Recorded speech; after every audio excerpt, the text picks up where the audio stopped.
Abortion happens every day. Millions of people around the world will have an abortion each year, but the majority of those people will never talk about their abortion experiences.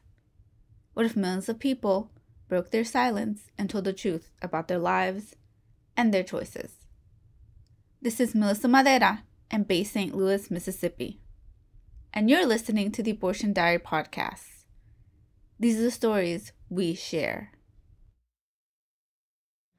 So my name is Jackie. I had an abortion when I was 24, I believe.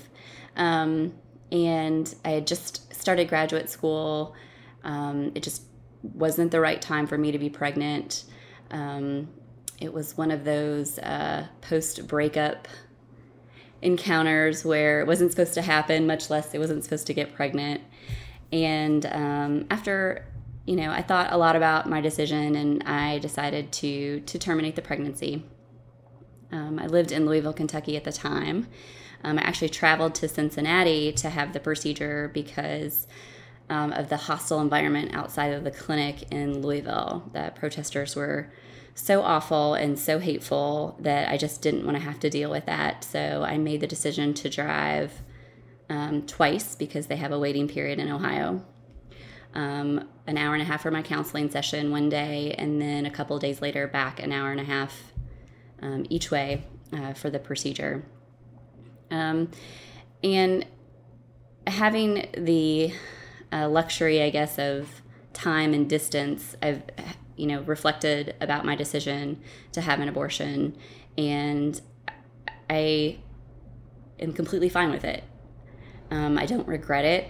I don't think that it was the wrong choice for me. The only thing that I think I regret is not being able to talk about it more freely with my friends and family, because I worry how they will judge me or perceive me or think differently about me, which I think is really sad. And I work in public health. I work with women who are faced with unplanned pregnancies all the time.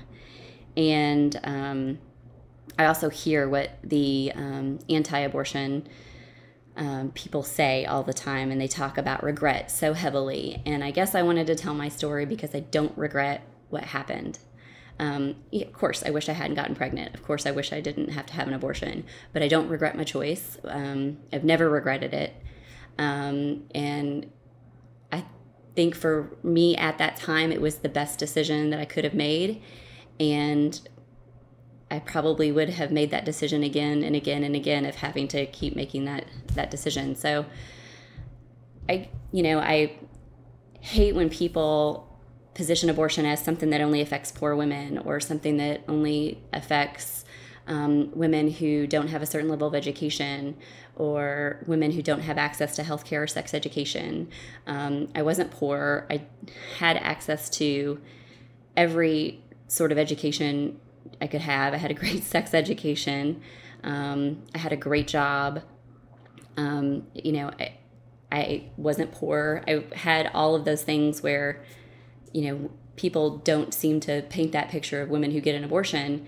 And I was still faced with an unplanned pregnancy. The only fortunate thing for me was I knew how to get there. I knew how to get access. I could afford it. I wasn't scrambling to scrape together the money. So I feel very fortunate in that aspect. And I just want to shift the conversation and change the conversation about abortion, because it doesn't affect just a certain, population of women. It's not always a difficult choice. It can be, most certainly, but it isn't always. Yes, you can regret it, and yes, you may not regret it.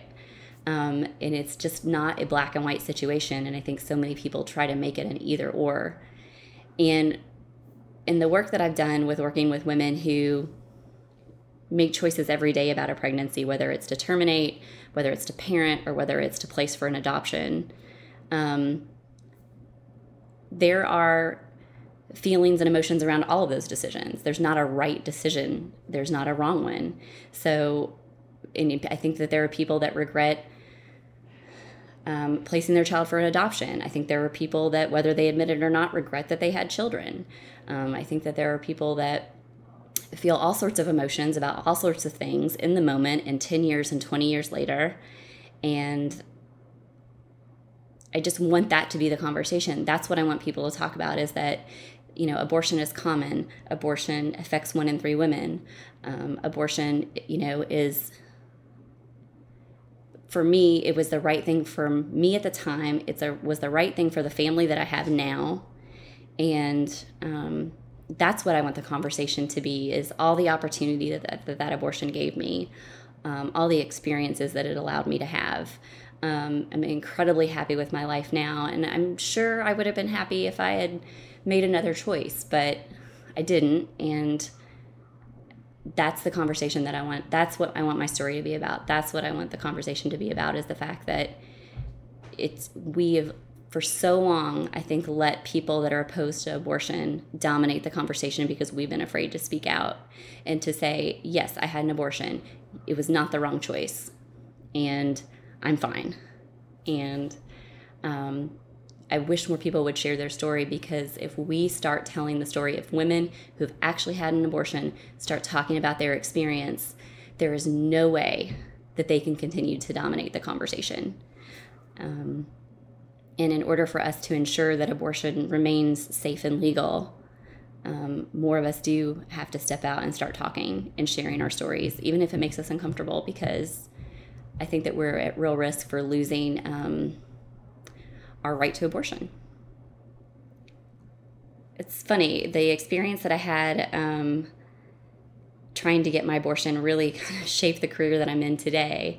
I went to a local agency that I thought could help me, unplanned pregnancy. I know what I want to do, but I don't know where to go. I don't think the internet was as amazing as it is now. And I remember walking into that clinic and walking up to the receptionist and saying, like, I'm pregnant. And her looking at me and saying, we don't do abortions here, and shutting the window in my face. And I walked out thinking, if these are the people that I'm supposed to depend on, like, where am I going to go? And, through some research and through talking to some friends, I was connected with the clinic in Ohio that I went to. But it's funny because I ended up working for that same clinic a couple years later. And I remember that experience like it was yesterday, and still working in that work now.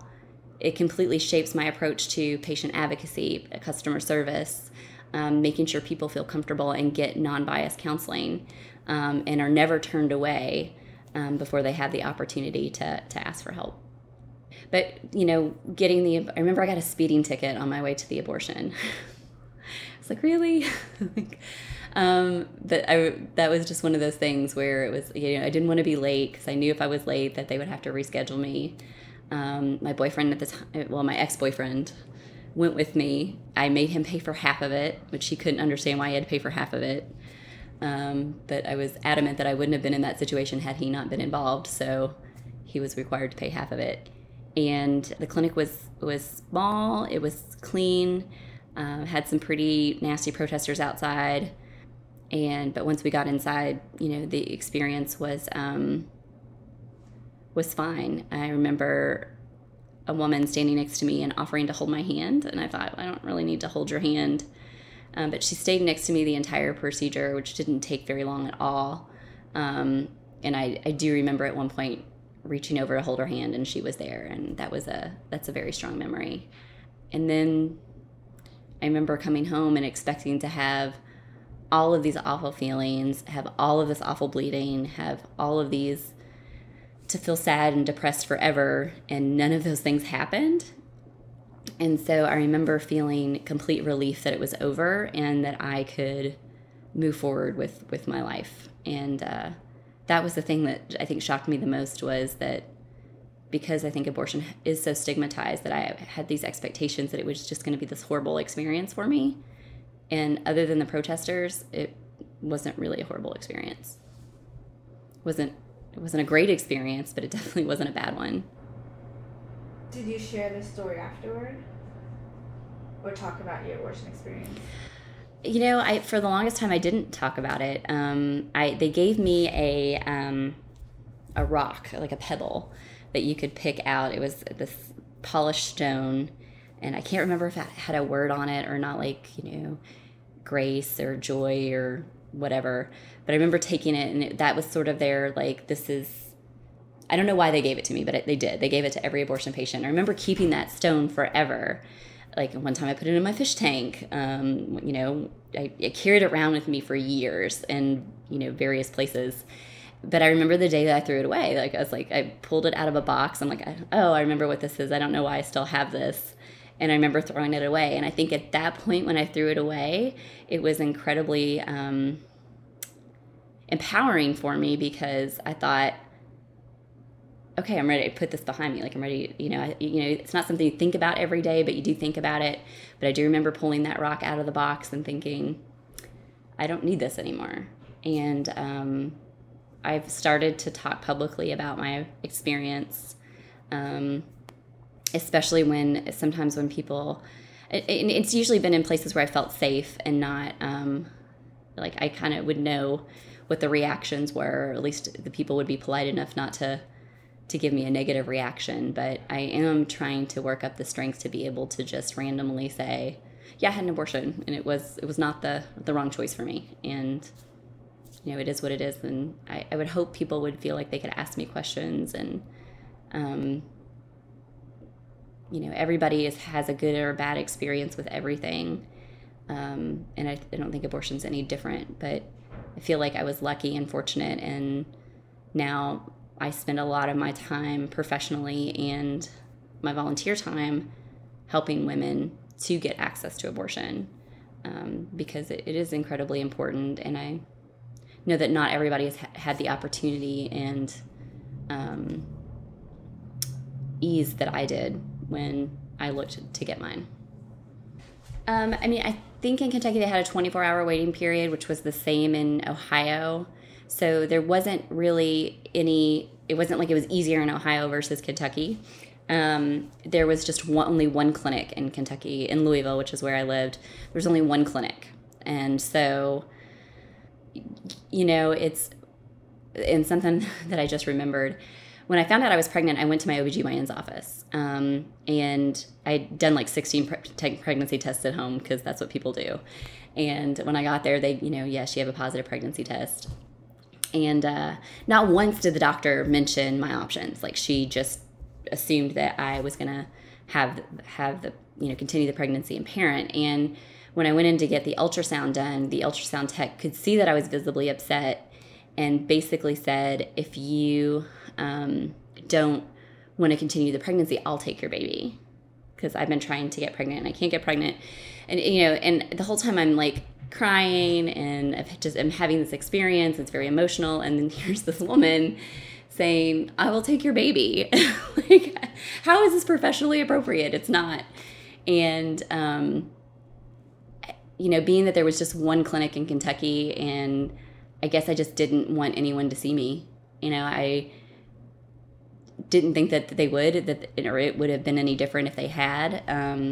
But, at the clinic in Kentucky, you have to park across the street. It's a pretty lengthy walk, either across the street or down the sidewalk, and protesters are everywhere, and they're incredibly aggressive. Like, it's a hostile environment outside of that clinic, to the point where I thought, I can just drive an hour and a half away, and there's like 3 or 4 clinics that I can choose from, and nobody knows me there.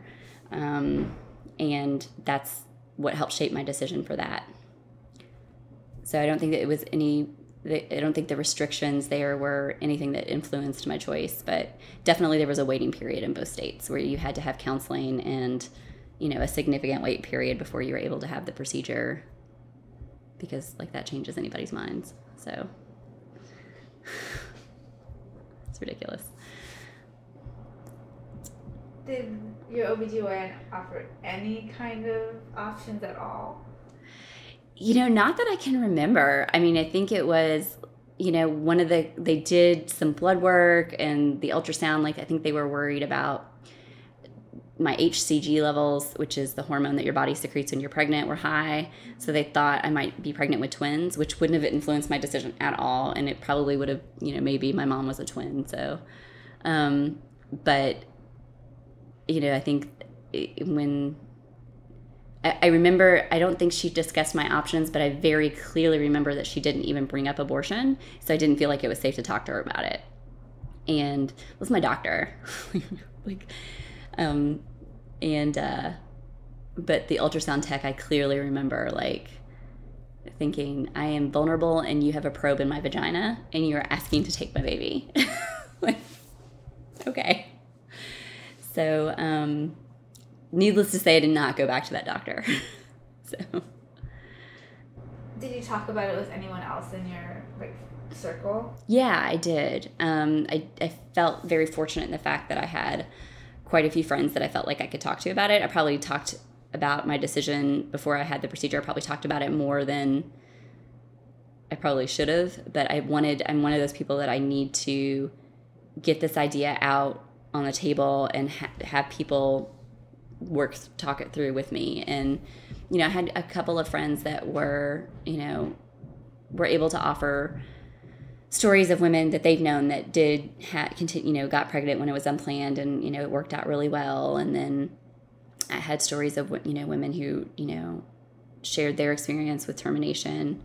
My boss at the time was pregnant, and was incredibly supportive of whatever decision that I made, and gave me the time off I needed because of the mandatory wait period. I had to take an additional day off work to go to the counseling session. So, but yeah, I did talk about it beforehand, probably more so than I talked about immediately afterwards. I feel like it's the scarlet A that a lot of women carry around I don't even know why. I think the same people that I talked to before I had the abortion, I don't know if I necessarily talked to them afterwards, which is interesting. Is there anything else you'd like to share? I'm in New Orleans now, and we've had some pretty disgusting tactics employed by the opposition. Operation Save America, which is a fundamentalist, I think quite honestly a domestic terrorism group, was in town. They had their national meeting or whatever last year in New Orleans, and they picketed the 2 clinics in the New Orleans area. They picketed a doctor's home. They paper bombed another doctor's neighborhood, and the flyers basically had the doctor's pictures on them that said, basically a wanted style poster. Do you know who your neighbor is? Do you know what she does? So they did that in 2 neighborhoods in New Orleans, and they actually protested at one of the physicians' homes. They protested at a construction site for a new clinic. And then the worst part was they protested at a Unitarian church, because the Unitarian church had been supportive of one of the local clinics. And they disrupted the service. A bunch of them went in. One of them asked where the nurseries were. And the reason that she asked about that was because one of the protesters went around with these horrible signs and pushed them up against the nursery windows so all the kids could see and were frightened. And then they actually went into the service, and during a moment of silence for a member who had just died, they stand up and start screaming that everyone in the room is going to hell, they're an abomination. And it was, as the Unitarians are, they tried to use reason and be accepting. And I think I've seen a couple of videos about what happened, but it scared the crap out of a lot of people. And the fact that these people thought that they could come in and disrupt a religious service because they didn't agree with it, or stand in somebody's neighborhood and, keep her so scared that she stayed in her house all week. I mean, what right do they have to do that? But, we've dealt with a lot of twisted opposition, billboards. The Family Research Council and the Louisiana Right to Life have a seat at, I'm sure they have an open door policy with all the legislators in Louisiana, or for the most part, the majority of them. So we are up against a whole lot. But the worst part is just there's no ordinances against using megaphones. There's no ordinances against signs, so they can and these clinics are in neighborhoods, and they can disrupt businesses around them. They can disrupt neighborhoods around them. They can stand in front of a doctor's house and shove literature in all the mailboxes in the neighborhoods around her, and no one, there's no way to hold them accountable for that. So one of the really cool things is the neighbors kind of took things into their own hands, and it was kind of a drizzly day, but they all somehow needed to water their lawns. So they all turned on their sprinklers. So the protesters were kind of pushed into the median in the road and off of her sidewalk because all the neighbors had their sprinklers on, which was a great show of camaraderie for her. But the fact that it had to come to that was really ridiculous. But I think the worst part was the disruption of the church service. And we fully anticipate that there will be more as one of the clinics begins construction. The Archbishop in New Orleans put out an article in the paper, an ad in the newspaper, which is not cheap, by the way, basically saying that any contractor that worked on the new clinic would be blackballed from any archdiocese projects. And here in New Orleans, the archdiocese has a lot of construction contracts. They own a good majority of schools, churches, and assisted living facilities and medical facilities. So, it's in your best interest not to piss off the archdiocese if you want to ever bid on a construction project. So it really scared people. People have to feed their families, and so they backed off. And we did lose some contractors and some subcontractors because of that. People that were behind, said, we want to support you and we want to do this project, but we have to be realistic. And at the end of the day, it's just too big of a risk. And so that kind of bullying and intimidation is actually quite common here. This is Melissa, your host and the founder of The Abortion Diary. For more information about the Abortion Diary podcast, visit us on the web at theabortiondiary.com or email me with your questions or comments at melissa@theabortiondiary.com. If you're a fan of the podcast and would like to help us reach more folks, please subscribe on iTunes and write a review or rate this podcast, even if it's not how you listen. Your reviews and ratings will help us grow in the iTunes rankings and reach more people. I would also love to hear from you. And you can also listen to over 150 abortion stories on our website, SoundCloud, Stitcher Radio, or your favorite podcast app. And the Abortion Diary can't continue without your support. I've been self-funding the Abortion Diary for over 3 years and need your help to continue to share our stories. Support the Abortion Diary by making a tax-deductible donation through Fractured Atlas or becoming our patron on Patreon. You can also bring me to your college campus or organization. I use the money generated from that to make more Abortion Diary episodes. If you would like to share your story, send me an email at melissa@theabortiondiary.com or visit our website, click on Share Your Abortion Story, and fill out our contact form. And thanks to you for listening. I'll be back next week with a new story.